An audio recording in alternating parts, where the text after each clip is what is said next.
You have some coffee with you? No, I don't have coffee with me, unfortunately. It doesn't matter. I'll have my coffee. Yeah, you can please go ahead and have, actually I should have had coffee, but I had it earlier. So All right. 10 seconds. All right. I'm on a diet, so I have to eat at particular times. Okay.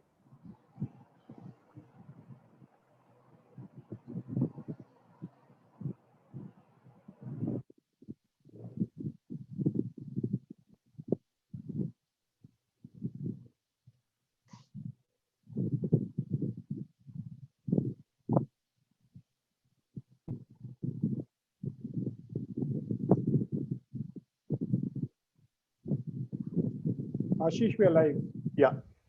Okay. Well, good evening, everyone, and good evening, Mr. Dilip Chenoy. It is my proud privilege to welcome you on the 42nd episode of Coffee with Ashish. And for all my viewers, we have the Secretary General of FICCI here with us today. And we're going to get into a conversation to see what the shape of the travel and tourism industry looks like going ahead, what has been happening during the COVID times, and what, of course, are the strategies of FICCI taking it forward. And we are going to particularly concentrate on travel and tourism and hospitality segment, although FICCI covers the whole gamut. I also have overseas audience, although FICCI does not need introduction, but I will just give a background of FICCI before I come to Mr. Dilip Chenoy. FICCI is known as the Federation of Indian Chamber of Commerce and Industry, and it's the largest and the oldest organization which was established in 1927. It's a non-government, not-for-profit organization, and is the voice of India's business industry. Its own role spans from influencing policy to encouraging debates, engaging with policymakers, civil society, and FICCI articulates the views and concerns of the industry.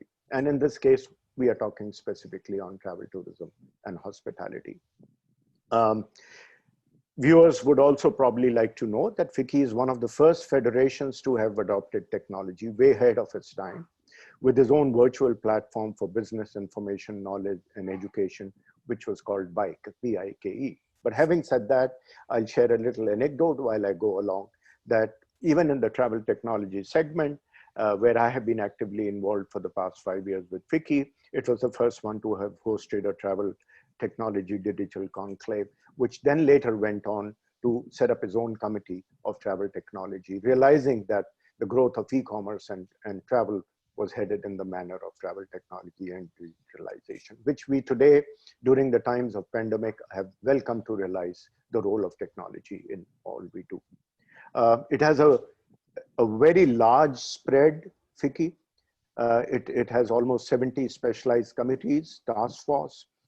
It has offices in 18 states, and mind you, 7 countries overseas, with over 200 MOUs, I'm told, across various verticals.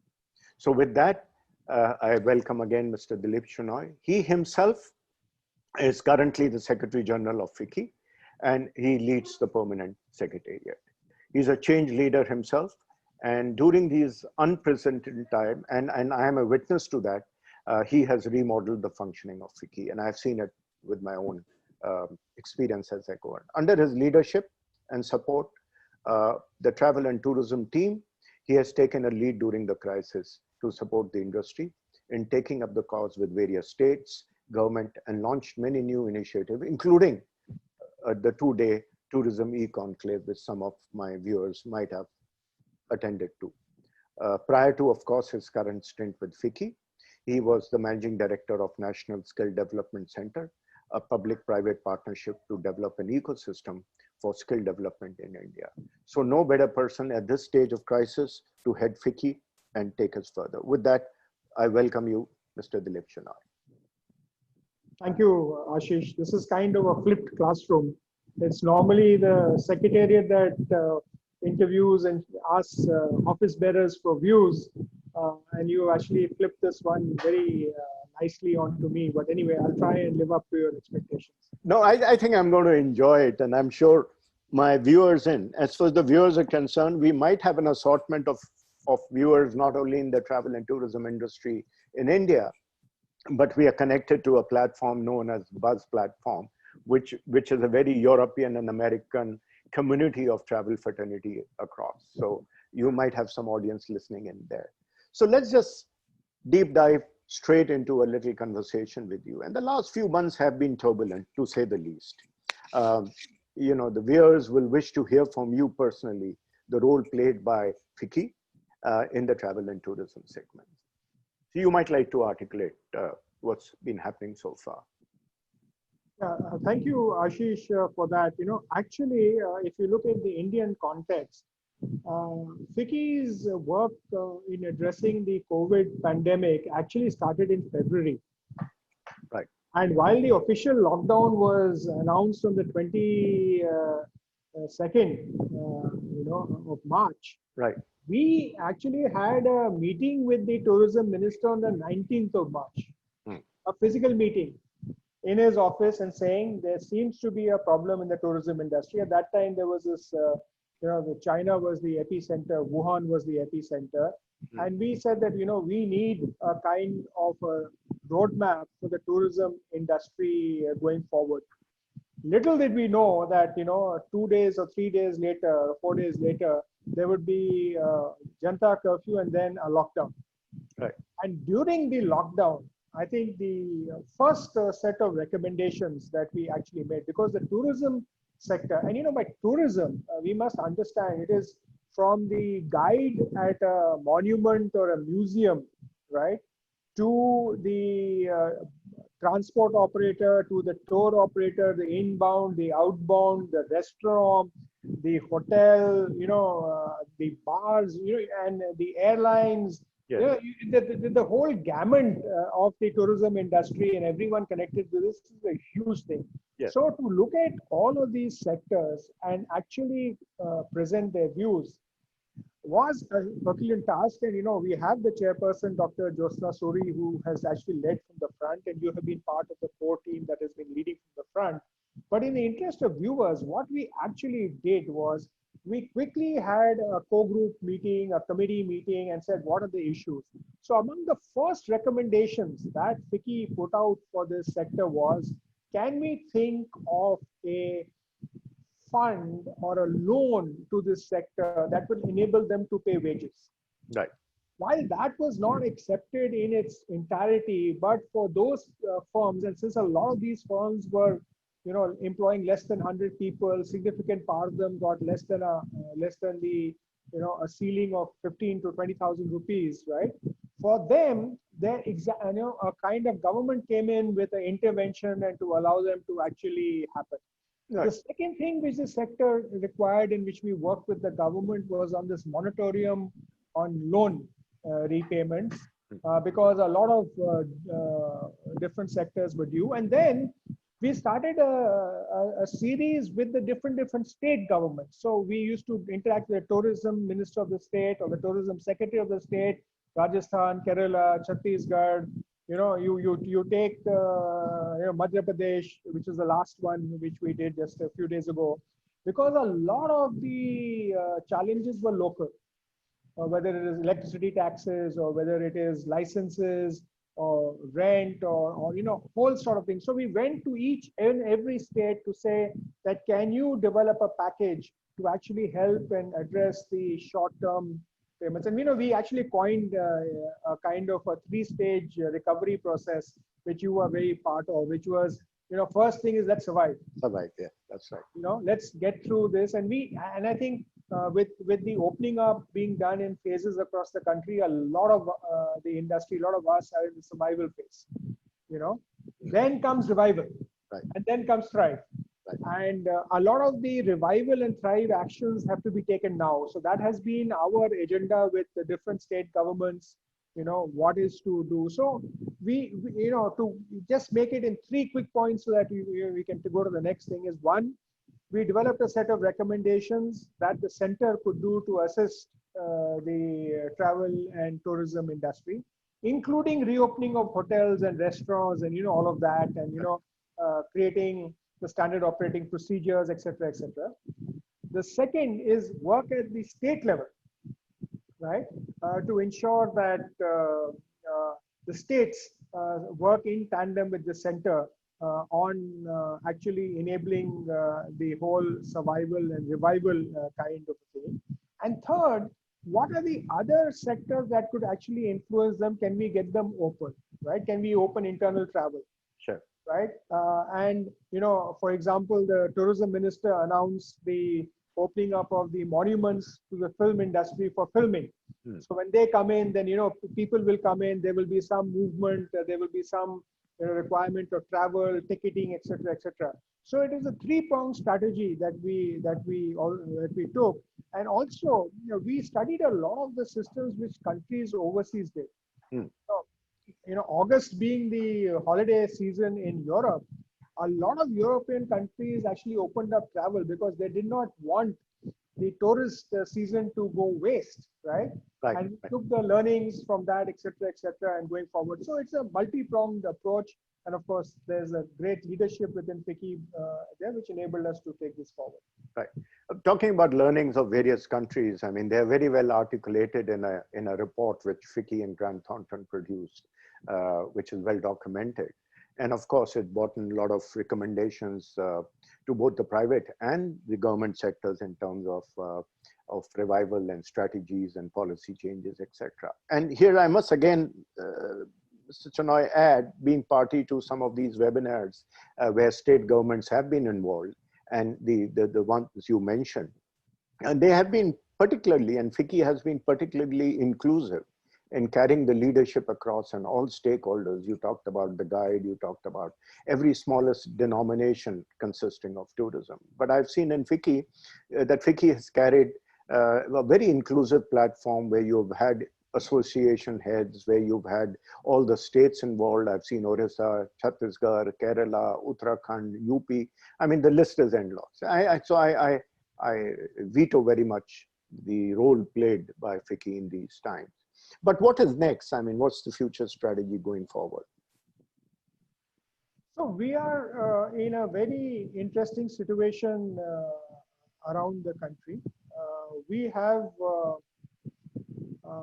you know, many sectors of the tourism industry that are opening up. Travel and tourism industry, hotels are being opened up. You know, yet banquets have not been opened up yet, and going forward, functions of up to 100 people will be allowed, right? So going forward, there are again three broad aspects. The first is, how can we identify the tools and the different methodologies that will enable the industry and different segments to be able to start into the next phase of survival. So you survived a closed scenario. Now, how do you survive a gradually opening scenario? How do you then look at the thriving, what you need to do? And in this, there are two aspects. One is what the industry needs to do, and the second is what governments could do. The governments have been focusing on the supply side. So FICCI is saying, let's look at the demand side now. There's a need to look at demand side going forward. Right. And third is, what is the future of? So how will this sector look at, and what parts of the old do we want to incorporate in the new normal, and what new things will come in the new normal, and how do we actually do that? So for example, there are some countries which have done an advertisement campaign. Right.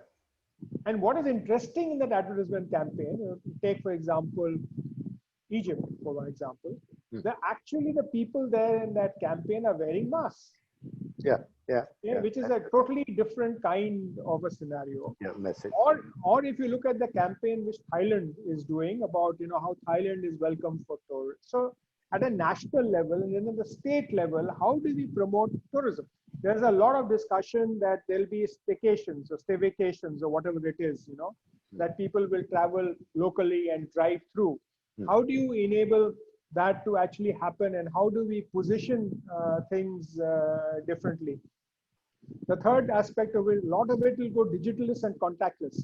So how are companies actually, enabling a lot of new technology to come into their existing infrastructure. And a lot of things that we took for granted.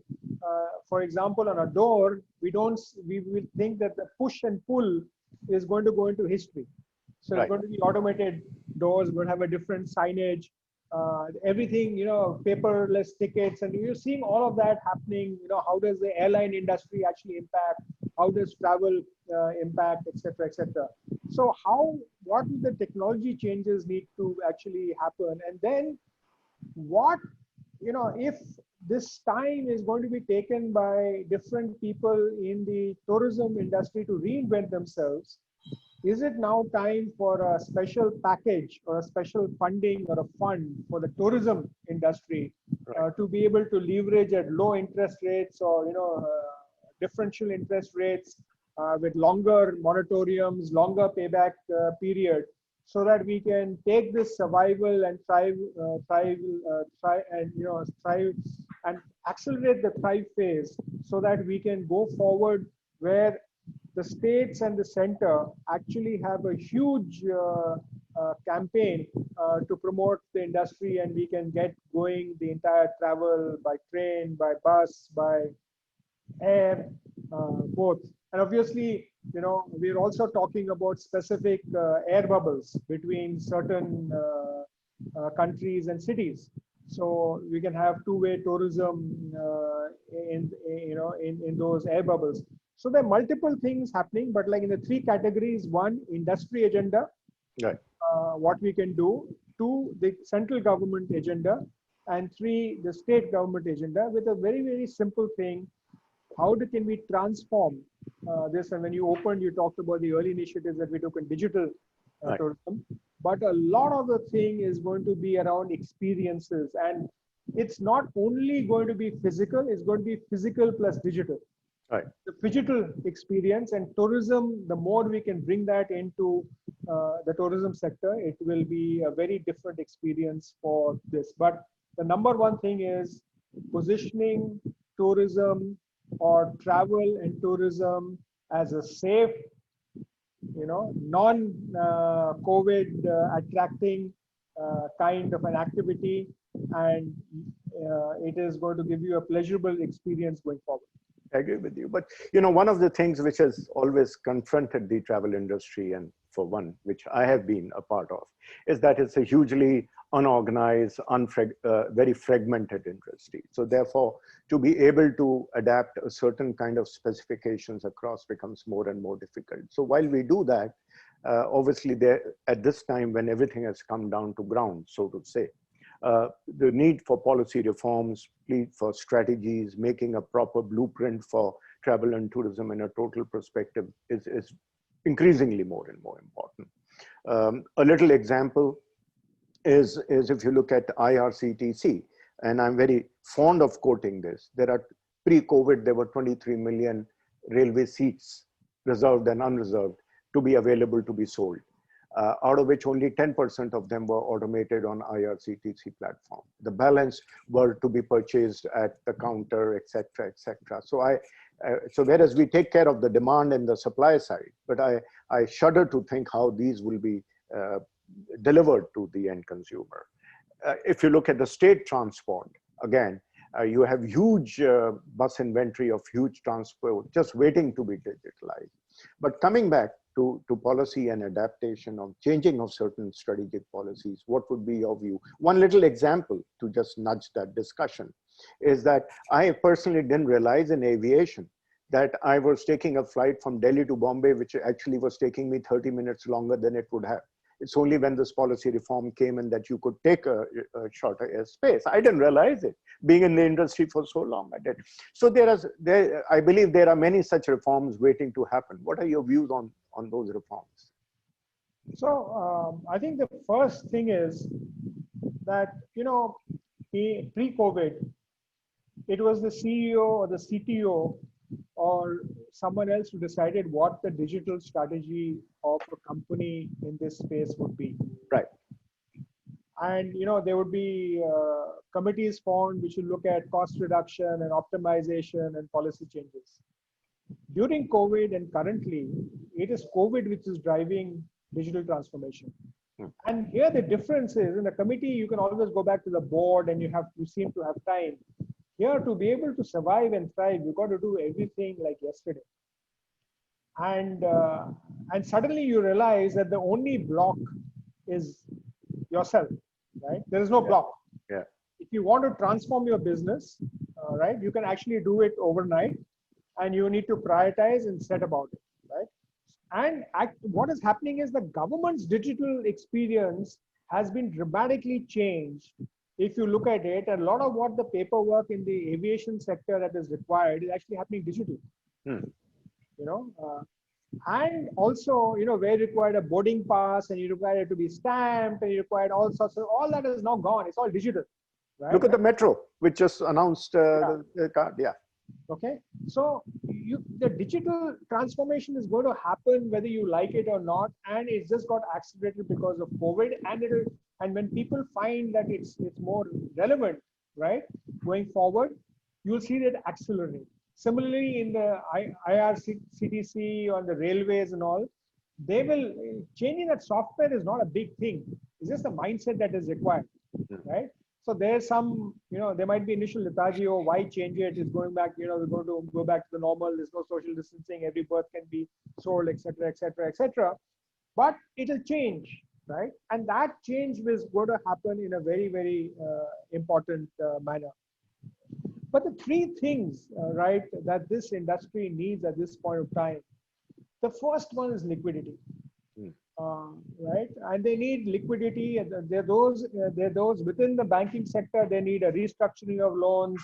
They need additional loans, etc. A lot of the people here, they might have a bank account, but may not have a bank loan, and therefore they may not have access to capital there. So we need to actually understand that they get access to capital and things like that. The second thing, what they actually need to while go forward is this whole support from the states. You know, can we look at you know, it is very interesting when the states wanted revenue, they opened the sale of liquor. Yeah, yeah. Bars are not yet allowed to function. Okay, so I think at some point of time we need to actually look at it in a different manner going forward, and then we have to actually flip the whole future on its head. Because tourism before COVID is not necessarily tourism post-COVID.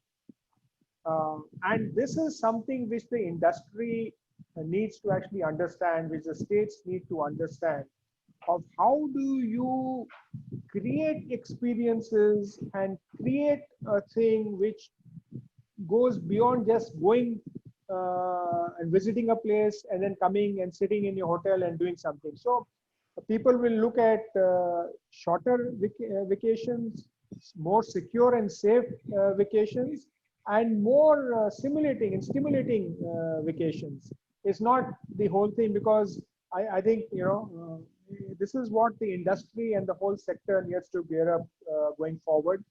And while the government has an agenda, I believe that whichever part of the value chain you are in the tourism sector, or which type of stakeholder you are, there is an agenda which you need to drive. And how do you cut costs?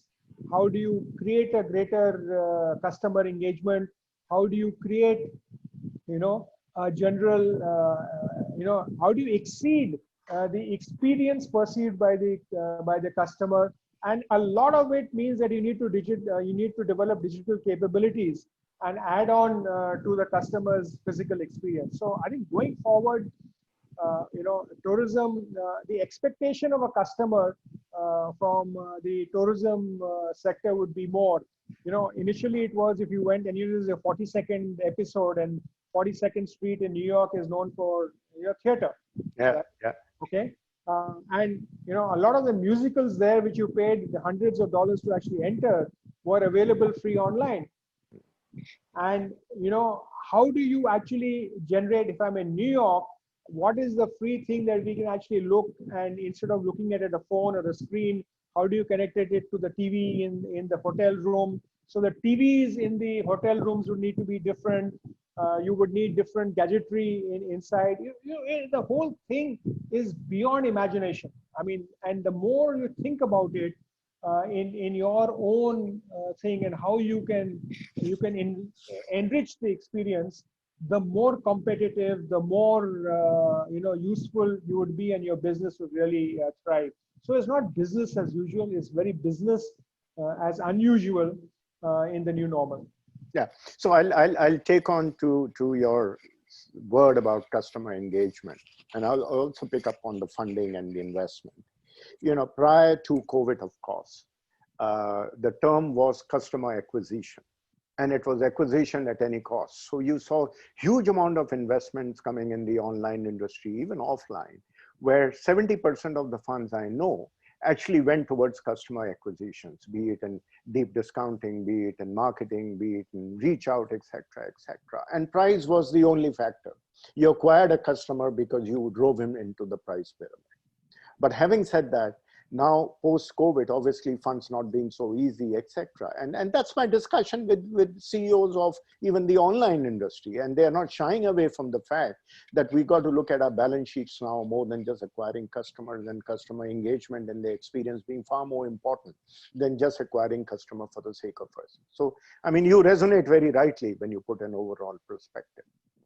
Do you see it that way? I think just to say that, the customer acquisition of the prospective supplier of a service reaching out to a prospective user has actually been flipped on its head. And if you look at all the disruptions if you look at even the hotel websites and the comparative websites and, the experiential websites, and, I think there's a community which is actually forming, which will reward those who are good performing. And the focus on reaching out to a customer through direct mailers, through emails, through contacts, through different things is one aspect. But the other aspect, where the customer comes to you because of what in the old days, without we used to call word of mouth, is by virtue of your digital acceptance and your digital acknowledgement and the digital awareness that you have created, is going to drive your business going forward. And it's all going to be convenience based, and the greater convenience and the greater flexibility. So I think cancellations, and all of that is not going to work. So, people are going to say, in uncertain times, how can I be certain of certain things going forward? And that digital presence and digital awareness will principally drive it. But at the same time, given that a lot of people are not necessarily on a computer, it has to be device driven. Yeah. And not necessarily, and maybe and a feature phone enabled. So there's a creating up of technology and the dumbing down of technology to be able to reach this thing. So your market segmentation, your customer segmentation, your customer identification, using data analytics and using machine learning to be able to predict, right, where a person could go, and then giving them options even before they ask, would possibly be a kind of a dream for anybody who's looking at vacation. Wow, how did this guy know I was going to think about going to, let's say, since we were talking to Madhya Pradesh tourism, yesterday, Khajuraho, or thinking of going to Udaipur, or thinking of going, to Kovalam, whatever it is. So that is actually this thing of where you can say, okay, guys, you went for your vacation to these places, but these are similar places, somewhat like Netflix does. Yeah.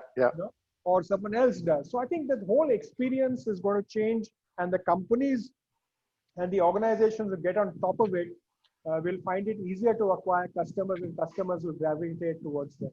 Yeah. So while I'm hearing you, I'm almost hearing an emotional connect with you. And of course, your stint with skill development and having set up a government-private partnership program, which was pretty successful. In my own ways, I do believe that as far as data management and mining of data, protection of data, and data consumption in various form, I think there needs to be perhaps some kind of, for the travel and tourism industry, a private partnership and public partnership coming in, because not all travel companies can put their minds together to make one platform which works for all. Do you see any thoughts there in that direction? I think skilling and reskilling is hugely required. But if I will take about the travel and tourism industry, if you include restaurants in it, okay, you have in the COVID era the ability in 1.3 billion people in India, I think 30% or 20% or X% of them must have filmed themselves actually preparing a food item and shared it through a WhatsApp group or something, or on the net, Correct, or correct. something, right? Now TikTok videos, yes. imagine if you had the ability to look at that, to evaluate them and identify the next 30 or 300 or 3,000 chefs who would be change the future of your restaurant, right? Now, you don't have anybody in your organization currently who can do that. Do that, correct. So we have to identify the skills of the future, what is required, identify the job roles. And, there is a tourism and hospitality sector skill council. Mr. Bahadur, leads it, has a chair, and, is set up under NSCC. We got to get the new job descriptions there, the qualification packs, start, populating them. And what's going to happen is that this is not going to be a 240-hour classroom kind of scenario. It's going to be physical plus digital, and it's going to be micro credits and other things. So imagine if when your number 2 or 3 or 4 people in a restaurant or the front desk were not available. Now you can actually do videos of training and they can access it online. So the training costs may dramatically reduce. The training methodologies may dramatically change going forward. Correct. And you can get online certification. Now, you're going to have AR and VR going to come into digital platforms. So you can do multiple things there, and it's at very low cost. Yeah, yeah. And the interesting part of the tourism industry is because it's assured of a job, right? So where you have a lot of circuit of salespeople in different things, currently there's a shortage. And there's a shortage because we don't have adequately trained people. So we got to build an ecosystem where we can identify these people, and they're available. Talent is available. We've been unable to identify them around the world, and it's very interesting. And I think this is going to be the next frontier in skilling and developing human capability in the tourism industry across the world. Well, we hope this COVID accelerates that thinking in that direction too. But talking about ecosystem out there, I come back to ecotourism. And a lot of my guests who have appeared on episodes earlier has spoken very vehemently about sustainable tourism, ecotourism, and saying that now that everything has stopped, perhaps it's time for the government, perhaps it's time for the tour operators, perhaps it's a time for people who promote tourism within the country, outside the country. I've talked to even people who are large brands overseas like Trafalgar, Insight Vacations, etc., who say that, what we do is we as a company make special mention to make sure that we invest certain amount of our monies into activities where we keep the area sanitized and clean, and we make sure that our tourists don't throw their junk in where they should not be throwing, etc. I think India somewhere, and that's where my guests have said, need to now build a more sustainable blueprint for tourism now that it is reviving. And can we stop that muck to be floating on the beaches or plastic bottles to be rolling down the hillside? And FICCI works very strongly, I know, in the CSR activities. And I must not fail to mention that I've been also advocating that at least the travel and tourism companies, the aviation companies, and people who have to spend that mandatory monies into CSR activity, perhaps government should come out and keep a certain percentage of that identified only for tourism projects, to keep your monuments swatch, to keep your hillside clean, and so on. How would you react to that overall thought? So, one of the very positive impacts of COVID is the sudden realization of what people were missing. Yeah. So if you see some of the posts that initially came up, people said, oh, we can see a blue sky.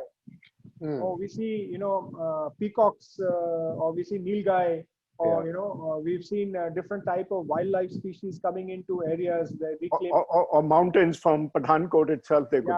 Yeah, or you suddenly see a scenery which you could not. Yeah. And these memories are current.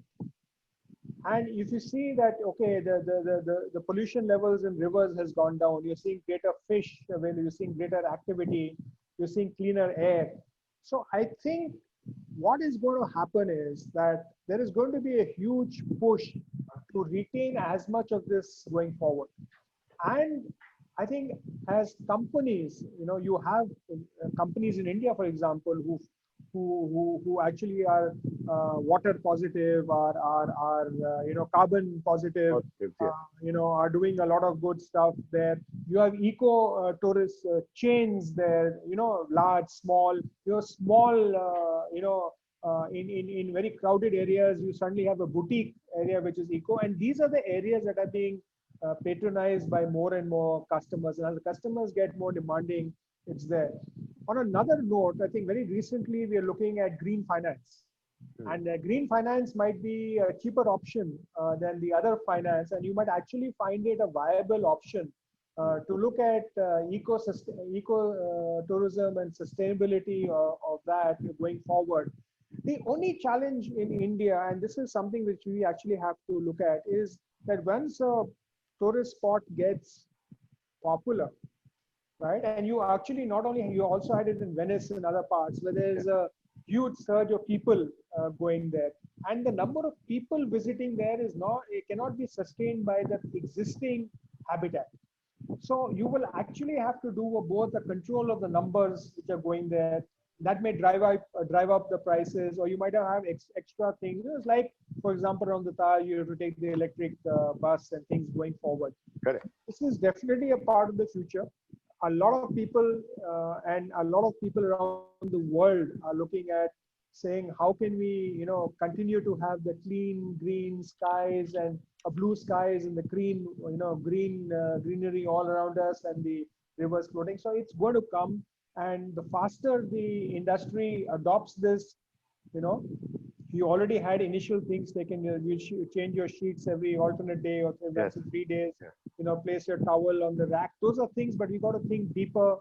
We got to eliminate packaging. We got to eliminate. So COVID has actually led to a lot of that because take home, take away has got much less disposable stuff, which will become the new normal.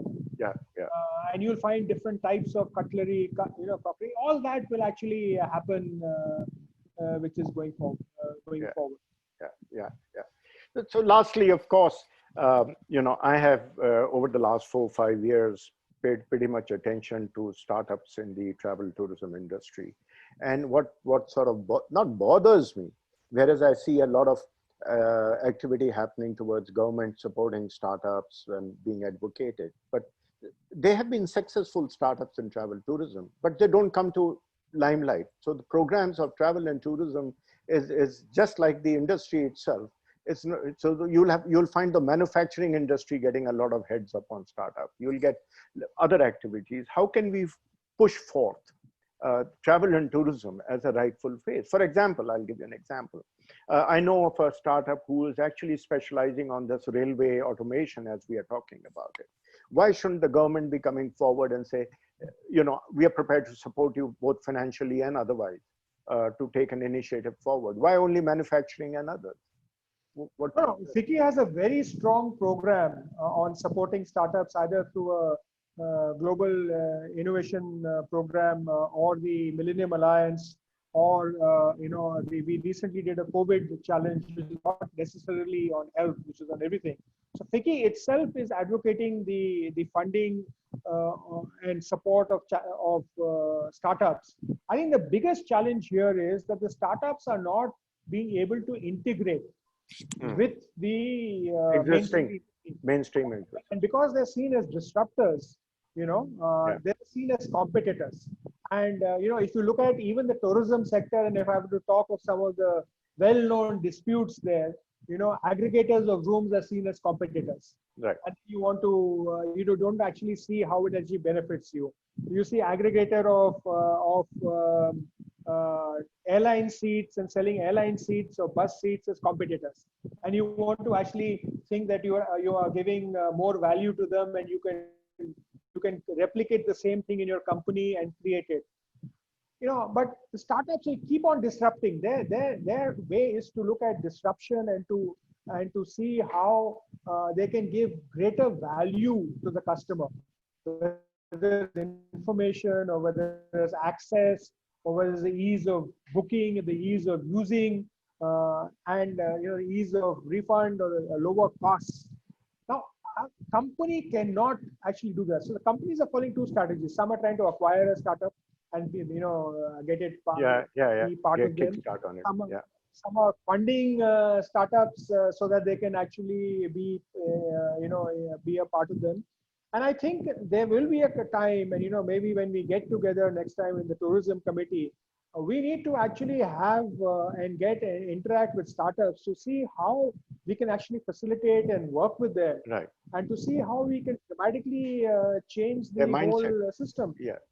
The mindset, it's how instead of competing, how do we collaborate? I mean, collaboration is the next form of absolutely right. And I mean, by competing, you divide 4 by two people, and you get 2 each. By collaborating, you take 2 each and make it 22. Agree with you entirely. So it's a different way of.